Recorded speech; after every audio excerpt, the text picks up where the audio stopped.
আমার মতন এরকম বৃষ্টির ফোঁটা নিয়ে খেলতে তোমরা এখনও কারা কারা পছন্দ করো অবশ্যই আমায় কমেন্ট করে বলো। মাঝে মাঝে না খুব ছোটোবেলায় ফিরে যেতে ইচ্ছা করে, জানো তো, সেই ছোটোবেলার জিনিসগুলো খুব মিস করি। তখন না থাকতো আমাদের টেনশন, না ভাবনা, না চিন্তা, না সকালে উঠে তাড়াহুড়ো করে কাজের প্রেশার, কিচ্ছু থাকতো না। ঘুম থেকে উঠতাম, স্নান করতাম, খেতাম আর এক দৌড়ে স্কুলে পৌঁছে যেতাম। তো যাই হোক বন্ধুরা, সেসব তো ভাবলে এখন হবে না, কারণ যখন যেটা তখন সেটা আমাদের দায়িত্ব পালন করতেই হবে। এখন আমাদের দায়িত্ব পালন করার সময় সেটা আমাদের করতেই হবে। তো মামি, নতুন ব্রাশ না, ওই ব্রাশটা ফেলে দাও, নতুন ব্রাশ দিয়ে করো, ধরো চলো। ওই তো বাবা, তবে শোন আমার, চলো চলো উঠবো, অনেক দেরি করছো, করবে। একটা জীবনে কতগুলো আমাদের অধ্যায় পেরোতে হয়, তাই না? কখনো আমরা কারোর মেয়ে, কারোর স্ত্রী, কারোর পুত্রবধূ, কারোর মা, কারোর দিদা, কারোর ঠাকুমা, কারোর শাশুড়ি, এই এতগুলো অধ্যায় কিন্তু আমাদের প্লে করতে হয়। তো যাই হোক বন্ধুরা, ধরো এই যে আমরাই নারীরা, আমরা বিয়ের আগে কত মেয়ে কুটিটাও নাড়তাম না, জল পিপাসা পেলে সেটাও কেউ বলতাম মা এক গ্লাস জল দিয়ে যাবে, এই হয়ে যেত আমাদের অবস্থা। কিন্তু বিয়ের পরে সেই আমরা কত কী না করতে পারি বলো, পুরো সংসারটাকে আমরা হাতের মুঠোয় রাখতে পারি। সকালবেলা ঘুম থেকে উঠেই আগে জামা কাপড় কেচে ভাবছি ছাদে যাব কি যাব না, মেলতে যাব কি যাব না, কারণ আকাশের অবস্থা খুব খারাপ। এই যদি মেরে দিয়ে আসি, আমি জানি 5 থেকে 10 মিনিটের মধ্যে ঝেঁপে বৃষ্টি আসবে, আবার আমাকে দৌড়ে দৌড়ে গিয়ে ছাদ থেকে সব জামা কাপড়গুলো আনতে হবে। তো মা বলল ফালতু যাস না, আবার সেই তোকে যেতে হবে, তার থেকে বরঞ্চ এখন রেখে দে, যদি রোদ ওঠে তো ছাদে দিয়ে আসবি, না হলে এইখানটায় মেলে দিবি। তো আমি ভাবলাম সত্যি ফালতু ফালতু গিয়ে লাভ নেই, ততক্ষণ আমি বসে চাটা খেয়ে নিই, 5-10 মিনিট একটু প্রকৃতির সান্নিধ্যে থাকি, একটু চারপাশটা দেখি, মনটাকে আগে একটু শান্ত করি, তারপরে কাজকর্মে লাগা যাবে। কাজকর্মের জন্য তো সারাটা দিনই পড়ে আছে, তাই না? তো যাই হোক বন্ধুরা, আমার চাটা খাওয়া হয়ে গেছে, এইবারে চলে যাব সিধা রান্নাঘরে। ভাবলাম ভাতটাকে আগে বসিয়ে দিই, তারপরে আমি ডাস্টিংয়ে যাব। ভাতটাও এদিকে হয়ে যাবে আর ওদিকে আমার ক্লিনিং ডাস্টিংগুলো হয়ে যাবে। চালের ড্রাম বন্ধুরা কখনোই নোংরা অবস্থায় রাখবে না, কারণ সবসময় মনে রাখবে যে মা লক্ষ্মীর প্রিয় জায়গা হচ্ছে এইটাই। বন্ধুরা, চাল ঠাল ধুয়ে একেবারে আমি গ্যাসটাকে অন করে দিলাম। আর এদিকে দেখো মেয়ে তো উঠে গেছে, তোমরা দেখতেই পেলে, ওর ব্রাশ করা হয়ে গেছে। তো চলো ওকে আগে আমি দুধ চাল খাইয়ে দিয়ে আসি। আর তোমরা জানো আমার মেয়ে ঘরে থাকুক কি স্কুলে যাক, ওই একই গড়পাতটা, ছোট্ট থেকে ওর একটাই ব্রেকফাস্ট, সেটা যে দুধ, ড্রাই ফ্রুটের গুঁড়ো আর হচ্ছে ছাতু। আর এখানে কিচেন টাওয়ালগুলো আমি কাল রাতে মেলে দিয়েছিলাম, মোটামুটি ফ্যানের হাওয়ায় শুকিয়ে গেছে। তো সেইগুলোকে আবার জায়গার জিনিস জায়গায় রেখে দিলাম পাট করে। কিছুই তো আর রোদে শোকাচ্ছে না, সব ফ্যানের তলায়। অনেক ভেবে চিনতে দেখলাম না, রোদ আজকে মনে হয় উঠবে না, তো আর আমি এই ভিজে জামা কাপড়গুলো আর কতক্ষণ রেখে দেবো বলো। যাই হোক, এখানটায় একটু ছোট্ট করে যেন আমি দড়ি টাঙিয়ে রেখে দিই বর্ষাকালের জন্য, এইখানটায় মেরে দিলাম, যদি কি হয়, যদি বৃষ্টি নামে সঙ্গে সঙ্গে আমি তুলে নিতে পারবো। এই যে তোমরা আমার কাজকর্মগুলো দেখছো, এগুলো তো আমার মর্নিং রুটিন দেখছো, কিন্তু আমি এখন যে বসে ভয়েস ওভার দিচ্ছি সেটা কিন্তু তোমরা দেখতে পাচ্ছ না, বা সেটা আমি কখনো শেয়ারও করতে পারবো না। এটা কিন্তু গভীর রাত, জানলা দরজা ফ্যান সব কিছু বন্ধ করে তবে আমাকে ভয়েস ওভার দিতে হবে। তবে একটা জিনিস জানবে, যে আমি যত রাতে বসেই ভয়েস ওভার দিই না কেন, মোটামুটি গাড়ির আওয়াজ, সাউন্ড তোমরা শুনতে পারবে। যেহেতু বলেছি যে আমার বাড়ির সামনে দিয়ে যত বড় বড় গাড়ি সব রাতেই পাস হয়, তো ওই জন্য মাঝে মাঝে না প্রচণ্ড পরিমাণে সাউন্ড চলে আসে, কতবার ডিলিট করি আবার দিই। তো বলতে পারো এই করে করে না আমার অনেকটা রাত হয়ে যায় বন্ধুরা। অনেক বন্ধু তো আমাকে কোয়েশ্চেন করে, দিদি তুমি ক ঘন্টা ঘুমাও? ওই মেরে কেটে 4 থেকে 5 ঘন্টা মতন সারাদিনে ঘুমাই বন্ধুরা। দুপুরে হয়তো 1 ঘন্টা আমি একটু রেস্ট নিই, বাট ঘুমাই না। আর দেখো এখানে গ্রিলগুলো একটু মুছে নিলাম, 2-3টে দিন তো কন্টিনিউয়াসলি বৃষ্টির জন্য জানলাগুলো পরিষ্কারই করা হচ্ছে না।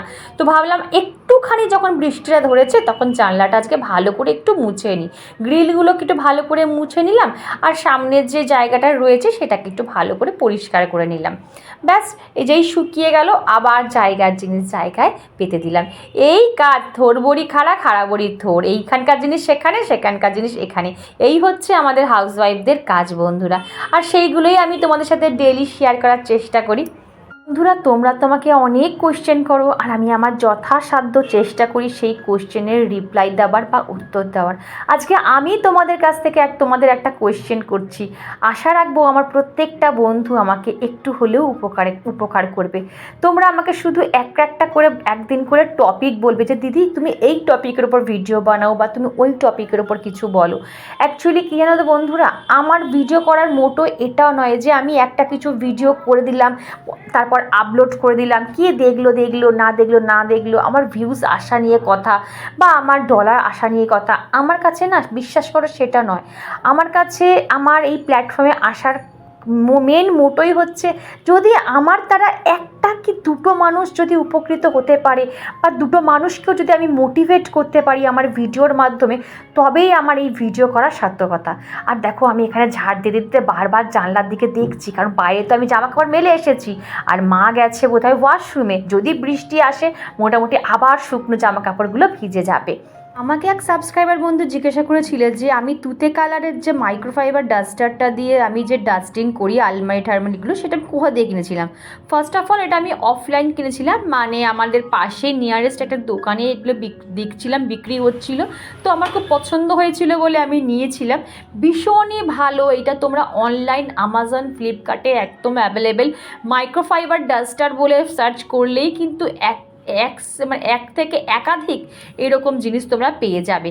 আর আমারটা বন্ধুরা মনে হয় 150 টাকার মতন দাম নিয়েছিল, প্রায় 1 বছরের ওপর হয়ে গেছে, অ্যাজ ইট ইজ একই রকম জিনিস রয়েছে। আর এখানে দেখো আমার ভাতটাও মোটামুটি হয়ে এসেছে। ওই যে বললাম প্রথমেই ভাতটা বসিয়ে দিচ্ছি, দেখো ডাস্টিং করতে করতে আমার ভাতটাও কিন্তু এদিকে রেডি হয়ে গেল। একটু বুদ্ধি করে কাজ করলে কিন্তু বন্ধুরা সংসারের কাজ কিন্তু বোঝা লাগে না। আর এখানে দেখো আগের দিন দেখেছিলাম মোচাটা কেটে রেখেছিলাম আর মোচাটাও সেদ্ধ করা হয়ে গেছে। আমি প্রেশার কুকারে 2টো সিটি মেরে মোচা রান্না করি, তাহলে আমার খুব তাড়াতাড়ি রান্না হয়ে যায়। আর এখানে মুখটাকে ভালো করে ফ্রেশ ওয়াশ দিয়ে নিয়ে এসেছি। এইবার একটু টোনার অ্যাপ্লাই করলাম। তোমরা এটা জানো যে রান্নাঘরে ঢোকার আগে অবশ্যই আমি মুখটা ভালো করে ক্লিন করি, টোনার অ্যাপ্লাই করি, তারপরে ময়শ্চারাইজার। এই যে ময়শ্চারাইজার আমি ইউজ করি তোমাদের দেখিয়ে দিলাম, এটা ডক্টরেট, বারবার বলছি এটা ডক্টরেট ময়শ্চারাইজার, ডক্টর প্রেসক্রাইব করেছে। ধর তুই কি জল লাগবে, তুই জল খাবি না? না কেন না, কেন তুই জল, আমি যদি জল লাগে সারাদিন তুই জল না খেয়ে উপোস করে থাকবি, তোর খিদেও পায় না, তোর জল পৌঁছা পায় না। পুরো জলটা খাবি কিন্তু পেটের ছাল থাকবে না তোর। পুরো জলটা খা, পুরো জল খাই।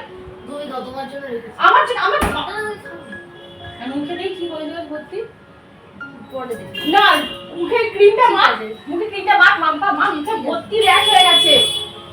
পারিস কর, যা তো বাবা, এত বলতে পারবো না আমি। আমার মেয়ের এই একটাই বাজে অভ্যাস, খাওয়া নিয়ে ফ্যাগড়া, এই খাবো না সেই খাবো না। সেই ছোট্ট থেকে খাওয়া নিয়ে যে সমস্যা রয়েই গেছে বন্ধুরা, এখনও কিন্তু আমি এর থেকে মুক্তি পেলাম না। তো এই তো বন্ধুরা এবার আমি রান্না শুরু করে দিই। তো এখানে দেখবে আমি আর মা কালকে মোচাটা কেটে রেখেছিলাম, মোচাটা সেদ্ধ হয়ে গেছে। আর এখানে আলু আর এই যে পেঁয়াজ কেটে রেখেছি, আর এখানে ডিম সেদ্ধ হচ্ছে। তো আজকে হচ্ছে মোচা ঘন্ট প্লেন, কোনো রকম চিংড়ি মাছও না ছোলাও না, একদম পেঁয়াজ রসুন দিয়ে একটু মাখা করবো আর ডিম দিয়ে আলু দিয়ে একটু কষা করবো। আর মেয়ের জন্য একটু আলু ভাজবো, ও তো আবার খাবে না, ওর জন্য হয়তো আলু ভাজতে হবে, কারণ ওকে একটু আলু ভেজে দিলে ও একটু খেতে ভালোবাসে। তো চলো শুরু করা যাক রান্না। জানো তো বন্ধুরা, আমি মনে করি যে মা লক্ষ্মী বোধহয় সবাইকে তার ধন সম্পত্তি দিয়ে দেখে সে কতটা তার কদর করতে পারছে।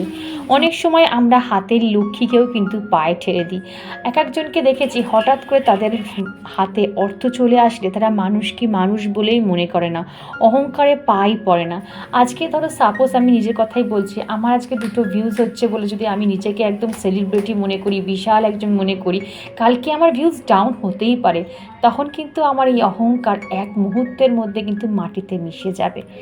আসলে কী জানো তো বন্ধুরা, আমার আছে বা আমার প্রচুর টাকা আছে বলে যে সেটাকে আমাকে অপচয় করতেই হবে বা মানুষকে সেটা দেখাতেই হবে, এর কোনো মানে নেই। মা লক্ষ্মী দেওয়ার যে ধন সম্পত্তি সেটাকে আগলে রাখার দায়িত্ব কিন্তু একান্ত আমাদের। তুমি কতটা তাকে মান্য করছো, কতটা তাকে গুছিয়ে রাখার চেষ্টা করছো, মা লক্ষ্মী কিন্তু সেটা দেখে। মা লক্ষ্মী যেমন ধন দিয়ে দেখে, তেমনি কিন্তু সে কেড়ে নিতেও পারে। একটা কথা বন্ধুরা মনে রাখবে, সংসারে দুটো পয়সা কম থাকুক তাতে কোনো ক্ষতি হয় না, কিন্তু সংসারের শান্তি শৃঙ্খলা যেন বজায় থাকে। যে সংসারে শান্তি শৃঙ্খলা বজায় থাকে, সংসারের প্রতিটা মানুষ একে অপরকে সম্মান করে, জানবে সেই সংসারে মা লক্ষ্মী অটুট থাকে। তো আমাকে কালকে নমিতা খাটুয়া তুমি আমায় কমেন্ট করে বলেছিলে, দিদি তুমি কি আমায় ভুলে গেছো? আমি আমার পুরনো নতুন কোনো সাবস্ক্রাইবারকে আজ পর্যন্ত ভুলতে পারিও নি, আর পারবও না, কারণ তোমাদের জন্যই কিন্তু আজকে আমি এই জায়গায়। গুড আফটারনুন বন্ধুরা, এখন ঘড়িতে বাজে 1টা। জাস্ট না আমার সব কিছু কমপ্লিট হয়ে গেছে, তো এইবার আমি স্নান করতে যাব। তো স্নান করতে যাওয়ার আগে ভাবলাম যে আমি একটা কোয়েশ্চেনের আনসার দিয়ে যাই। অনেক দিন ধরে আমার কোয়েশ্চেনটা আসছে, অনেকে করছে যে মুখে দাগ হয়ে গেছে, দাগের জন্য কি ইউজ করবো। দেখো, আমি তোমাদের দূর থেকে তোমাদের আমি স্কিন দেখতে পাচ্ছি না, আর দাগটা কিসের থেকে এসছে। দাগ অনেক সময় লিভার ইন্টারনাল হয়, আবার অনেক সময় বাইরে থেকেও হয়। যাদের লিভারের প্রবলেম থাকে তাদের মুখে দাগ আসে, ঠিক আছে।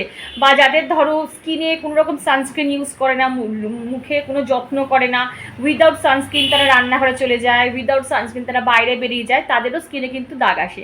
দেখো আমরা কিন্তু, আমি এত রোদে যাই, এত রান্না করি, দেখো তো আমার ছাদ বাগানে চর্চা করি, কিন্তু আমার স্কিনে কিন্তু পিগমেন্টেশন এখনও আসেনি। তোমরা মুখ দেখলে বুঝতে পারছো, পুরো মুখ কিন্তু আমার ক্লিয়ার প্রপার। আমি তোমাকে একটা প্রোডাক্ট বলে দিলাম, আমি তোমাকে বলছি, তোমাকে আমি একটা প্রোডাক্ট দেখিয়ে দিলাম যে আমি কি ইউজ করি, তোমাকে বলে দিলাম, ঠিক আছে। বা একটা বললাম যে তুমি এইটা মাখো, এটা মাখলে কমবে।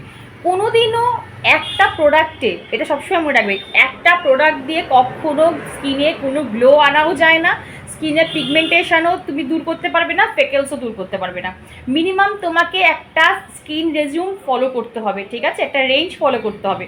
কি কি তার মধ্যে তোমার ফ্রেশ ওয়াশ থাকবে, তার মধ্যে তোমার টোনার থাকবে, তার মধ্যে তোমার ময়শ্চারাইজার থাকবে, সানস্ক্রিন থাকবে, সেরাম থাকবে, কিছু কিছু জিনিস তোমার থাকবে। আর অবশ্যই অবশ্যই তোমার সানস্ক্রিন সারাদিনে 2বার অ্যাপ্লাই করতে হবে, একবার সকালবেলা, একবার বেলায়, মানে 3 ঘন্টা অন্তর অন্তর তোমার কিন্তু সানস্ক্রিন অ্যাপ্লাই করতেই হবে।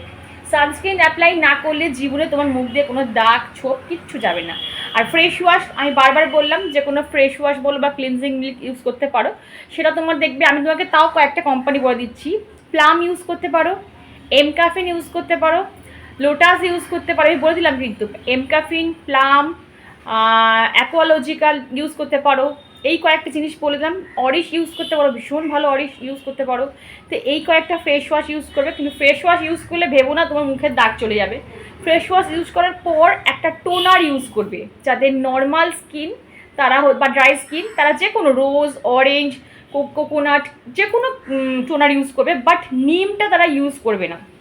আর যাদের অয়েলি স্কিন, আমাকে একজন জিজ্ঞেস করছে তার অয়েলি স্কিনে সবসময় অ্যালোভেরা নিমযুক্ত যে প্রোডাক্টগুলো হয়, অ্যালোভেরা আর নিমযুক্ত, আর নিয়াসাইসিয়ামাইড যে একটা সেরাম আছে সেটা অবশ্যই ইউজ করতে পারো। তো এই হচ্ছে ব্যাপার। আর সেরামে তোমরা যদি ভালো একটা সেরাম বলি, তো ভিটামিন সি হচ্ছে তোমার প্লামের ভিটামিন সি সেরাম ইউজ করতে পারো, ভীষণ ভালো। আর যদি দাগ ছোপ দূর করতে চাও তাহলে রাইস সেরাম আছে, দেখবে প্লামের রাইস সেরাম বলে একটা হোয়াইট কালারের হয়, ওইটা ইউজ করতে পারো, ভীষণ ভালো যায়। আর তো নাইট ক্রিম তোমরা কি ইউজ করো আমি তো জানি না, লোটাসের নাইট ক্রিমও ভীষণ ভালো, ইউজ করতে পারো। আর সানস্ক্রিন লোটাস ইউজ করতে পারো, ডার্মাকো ইউজ করতে পারো, অ্যাকোলজিকা ইউজ করতে পারো, এগুলো ভীষণ ভালো। এই 3টা ব্র্যান্ড আমি ইউজ করি ঘুরিয়ে ফিরিয়ে, আর কোনো ব্র্যান্ড আমি সানস্ক্রিন ইউজ করি না।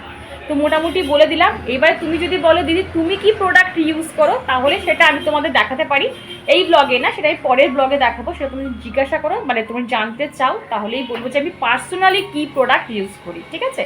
তো বন্ধুরা আমি মোটামুটি বলতে পেরেছি সোমা তোমার প্রবলেমটা। তুমি এখন থেকে শুরু করে দাও fresh wash, toner, sunscreen, pack মাখবে সপ্তাহে 3 দিন।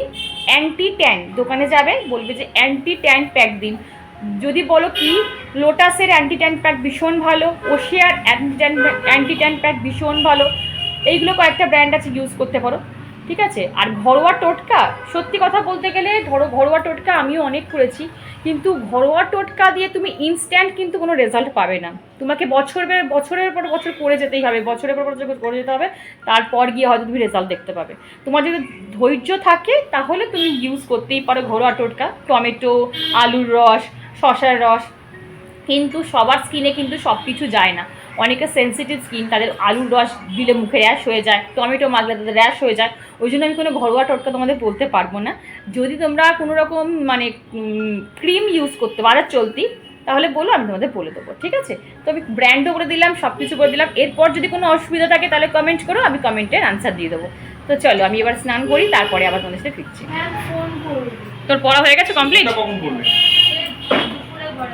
তাহলে ফোনটাকে এ করে রাখিস। হ্যাঁ হ্যাঁ হ্যাঁ।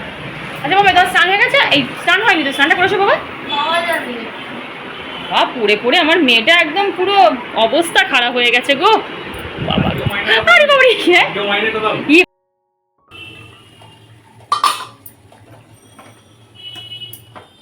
গুড ইভিনিং বন্ধুরা। দুপুরের পর আর কিছু ভিডিও শ্যুট করিনি, আবার একদম বিকেলে ফিরে এলাম। 5:30 বাজে, 2 কাপ চা করতে চলে এলাম রান্নাঘরে। আর মেয়ে যাবে 6টার সময়, মেয়ের পড়া আছে, তো মেয়েকেও একটু হাতে হাতে গুছিয়ে দিতে হবে। তো এতক্ষণ ধৈর্য সহকারে যারা আমার পুরো ভিডিওটা দেখলে তাদের অন্তর থেকে অনেক অনেক ধন্যবাদ।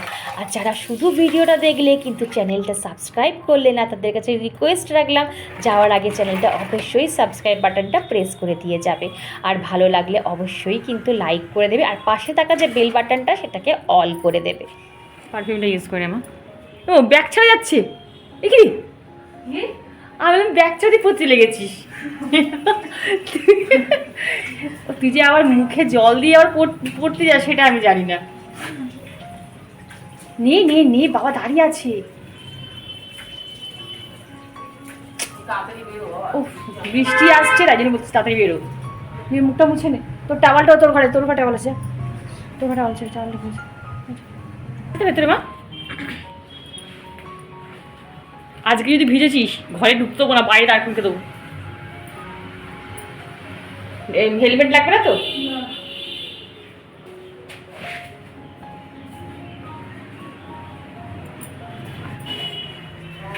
আবার একটা বৃষ্টি আসবে, পুরো আকাশ কালো করে গেছে।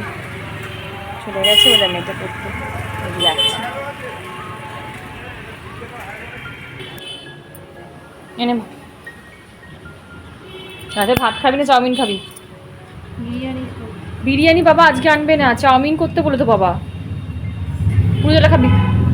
চাউমিন করছে দিদামা, খাবি তো? বাইরে আমি শুধু টেনশন করছি, মেয়েটা না ভিজে যায়, মেয়েটা না ভিজে যায়। পুরো বৃষ্টি পড়ছে আর পুরো অন্ধকার। দেখো আমাদের এখানে লাইট পোস্টে একটাও লাইট নেই, পুরো অন্ধকার হয়ে গেছে। আর চলো মা এখানে কি বানাচ্ছে দেখি। মা হয়ে গেছে মা? আর মা এখানে বানাচ্ছে, আজকে আমাদের ডিনারে হবে চাউমিন। ঠিক আছে, এখানে চাউমিনটা মোটামুটি হয়ে গেছে, মাই করেছে। আর এই ডিমের ভুজিয়া, আমার দারুণ লাগে চাউমিন খেতে মায়ের হাতে। মা ভীষণ সুন্দর চাউমিন করে, আমিও পারি, কিন্তু মায়ের মতন বলে না, এক একটা রান্না এক একজনের হাতে স্পেশাল থাকে। মা চাউমিনটা খুব ভালো করে। তোমার আর একটা কাটা ছিল না মা? ও আর একটু নামানোর আগে মা গোলমরিচ দেবে, দেবে একটু ঝাল ঝাল লাগে, ভালো লাগে। তো চলো বন্ধুরা, ভিডিওটা আজকে এইটুকুই রাখছি। ভিডিওর কোনো অংশ যদি ভালো লাগে তো প্লিজ চ্যানেলটা সাবস্ক্রাইব করে পাশে থেকো, লাইক করো, শেয়ার করো, আর হ্যাঁ কমেন্ট করতে কিন্তু একদম ভুলো না। আজকে এইটুকুই, আবার কাল দেখা হবে নতুন একটা ইন্টারেস্টিং ব্লগ নিয়ে। ততক্ষণ সবাই খুব খুব ভালো থেকো, টাটা।